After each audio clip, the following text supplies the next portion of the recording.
안녕하세요. 호랭모멘토입니다. 이번 영상에서는 찬반 토론을 준비하는 방법에 대해서 말씀을 좀 드려볼 텐데요. 아무래도 이제 우리가 토론 면접이라고 적혀 있더라도 이게 실제로 찬반 토론인 경우보단 토의 면접인 경우가 많거든요. 근데 여러분들이 막상 찬반 토론을 처음 접했을 때 이거를 내가 어떻게 준비해야 되지를 좀 많이 어려워하십니다. 그래서 오늘은 제가 두 가지 방법에 대해서 말씀을 드릴 건데, 첫 번째로는 AI를 활용하는 방법이고 두 번째는 사이트를 활용하는 방법이에요. 그래서 먼저 AI부터 한번 살펴볼 텐데, 여러분들이 이게 생성형 AI, 저 같은 경우 제미나이 프로가 결제가 되어 있는데요. 이 제미나이한테 처음에 이렇게 주제를 좀 따올 수가 있어요. 예를 들어서 내가 공기업 면접을 준비하고 있는데 이렇게 나올 수 있는 찬반 토론 주제 10가지 정도만 한번 알려줘봐. 자, 이렇게 적습니다. 원래 제가 사고 모드로 쓰는데 지금은 영상이니까 조금 빠르게 찾을 수 있게 빠른 모드로 작동을 시키고 있어요. 자, 그래서 공공기관 효율성, 뭐 에너지 및 환경 그래갖고 직무급제 도입, 본사 지방 이전, 기타 등등 이렇게 쭉쭉쭉 얘가 주고 있죠. 그런 걸 보면서 이런 게 있을 수 있겠구나 주제 한번 살펴보고, 또 공기업 관련 아니라고 하더라도 그냥 사회 시사 이슈도 한 20개 정도 정리해줘, 이렇게 시사 이슈도 한번 캐내봅니다.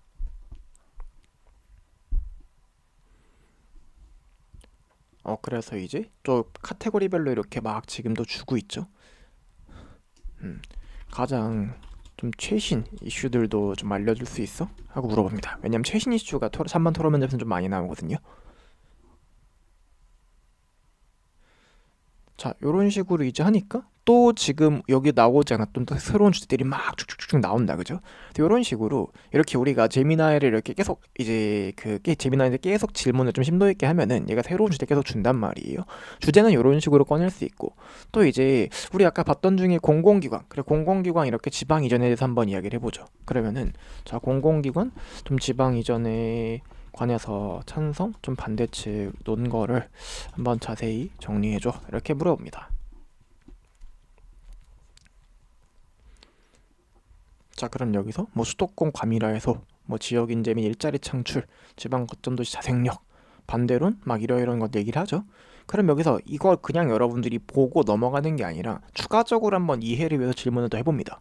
예를 들면은 사실 이제 혁신도시에 지방에 혁신도시 많이 있지만 혁신도시 가면 되게 유령화돼 있고 이런 경우 되게 많거든요. 그럼 물어보는 거예요.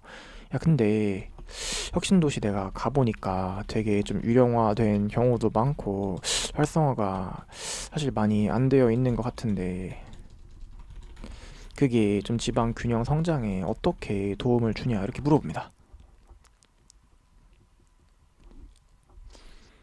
자, 그럼 이 친구도 이러이러한 거 지금 또 얘기해주죠. 그럼 이런 걸 보면서 혁신도시가 이런 것들이 좀 있구나 하고, 요런 것들이 또 있구나 하면서 보죠. 자, 그러면은 면접에서 상대방을 공격하는 거야. 야, 그러면 내가 만약에 찬성 측 입장인데 반대 측이 혁신도시 그거 유령도시고 아무런 도움도 안 되지 않냐? 라고 주장하면 뭐라고 반박을 해야 할까? 이런 거 물어보는 거죠. 그러니까 계속 고민을 더 해보는 거야. 얘가 이렇게 주는 걸 그냥 받아먹는 게 아니라 거기서 내가 계속 뭔가 생각을 더 해갖고 이러면 어쩌지? 이러면 어쩌지? 이런 식으로 계속 얘한테 물어보는 거죠.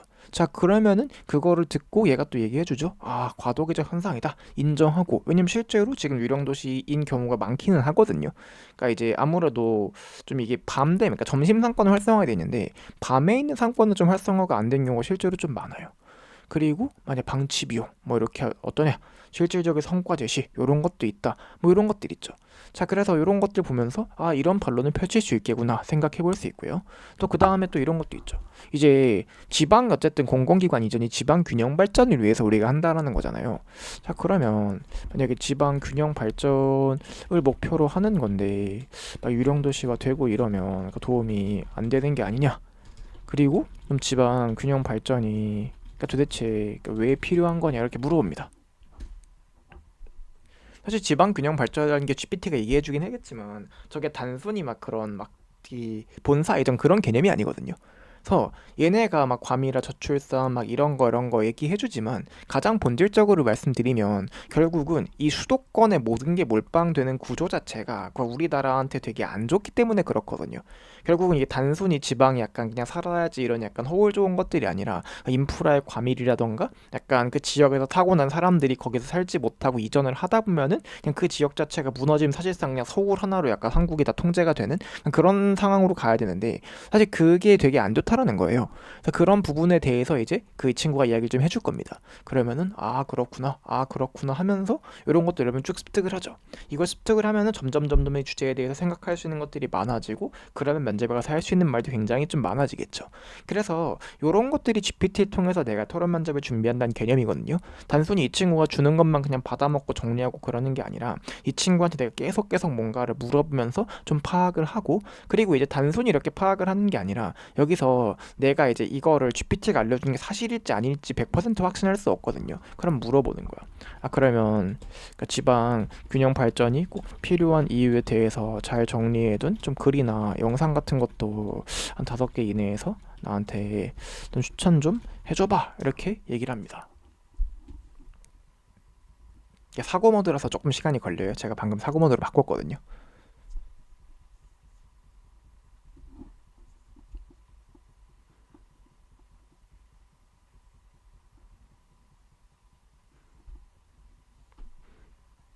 자 그럼 여기서 뭐 슈카월드 것도 나오고 국토TV 것도 나오고 이제 리포트도 나오죠. 그렇게 해가지고 자 이런 것들 성장 슥슥 나옵니다. 이런 것들이 이제 검색해보면 나오거든요. 예를 들어서 이렇게 해가지고 이렇게 검색 딱 때리면은 이제 나오죠. 바로 나왔다 그죠? 그리고 나머지는 이제 나머지는 이렇게 유튜브 가가지고 이거 실제 제목 이렇게 넣으면 다 나오거든요. 그래서 이런 식으로 찾아봐서 여러분들이 이제 그 영상 보고 이거 리포트 읽어보면서 지식 추가로 쌓고 그러니까 이런 것들을 이렇게 하다 보면요 여러분들이 그 주제에 대해서 할 수 있는 말들이 굉장히 많아지거든요. 이런 것들을 좀 최신 이슈 위주로 중요 이슈 위주로 쭉 커버를 많이 하는 거예요. 그런 커버를 많이 하다 보면은 여러분들이 나중에 그냥 그 지식 자체에 대한 약간 그 주제 자체에 대한 지식도 없겠지만 뭔가 약간 자료라던가 이런 것들이 주어졌을 때 거기서 뭔가 생각해낼 수 있는 그런 힘들을 또 얻을 수 있게 되거든요. 좀 그런 힘들 근육 약간 뇌의 근육 생각 근육 같은 걸 얻는 게 약간 이 부가적인 그런 목적이라고 볼 수 있고요. 어쨌든 찬반 토론은 우리가 좀 최대한 많은 주제를 커버를 해놓으면은 보통 그 주제 중에 하나가 나올 확률이 좀 높긴 높거든요. 그래서 그런 느낌도 연습하면 좋겠다라는 거. 그리고 두 번째, 우리가 이렇게 그 AI를 쓰지 않는다고 하면은요, 여기 생글생글, 사실 한국경제에서 운영하는 거죠. 구글의 생글생글 토론이라고 치면 되는데, 여기 이렇게 시사 토론 주제가 나옵니다. 그러면은 찬반 토론 딱 들어가 봐요. 신규 원전 건설해야 되냐? 보면은 찬선 측에서 약간 이러이러한 주장을 하고 있다. 반대 측에서 이러이러한 주장을 하고 있다 알려주고, 여기 뭐 생각하기 이러면 조금 더 알려주고 있죠. 다음에 아파트 반려동물 금지 적절한가? 했을 때 자 여기 찬성측 도로로도 나오고 있고 반대측 도로로 나오고 있고 그래서 요것만 얘네가 알려준 이런 파트들 있잖아요. 요것만 이제 쭉쭉쭉쭉 여러분들이 다 보셔도 사실 엔간한 주제들은 커버가 많이 가능하거든요. 그리고 이제 요것도 마찬가지예요. 요것도 그냥 단순히 여기서 멈추는 게 아니라 여러분들이 찬성 반대 이렇게 보고 또 추가적으로 궁금한 거 있으면 구글링도 해보고 재미나게 돌려보고 이런 식으로 단순히 이것만 보는 게 아니라 추가적인 고민을 좀 해야지 면접장에서 뭐라도 말할 수 있거든요. 좀 그런 부분들 추가로 생각해 보시면 좋겠다라는 거랑 또 마지막으로 이 찬반 토론이라는 게 사실은 막 여러분들이 막 엄청난 발언을 해야 되고 그런 거라기보다는요. 좀 상대방을 얼마나 존중하고 얘기하고 대화하는가 그런 것들을 좀 보고자 하는 목적이 사실 강해요. 그래서 좀 그런 느낌으로 여러분들이 접근을 하시게 되면 좋지 않을까 좀 생각을 하고 있습니다. 지금까지 멘토 호랭문이었고요. 찬반 토론 면접 준비하시는 모든 분들 좋은 결과 있으시길 바랍니다. 감사합니다.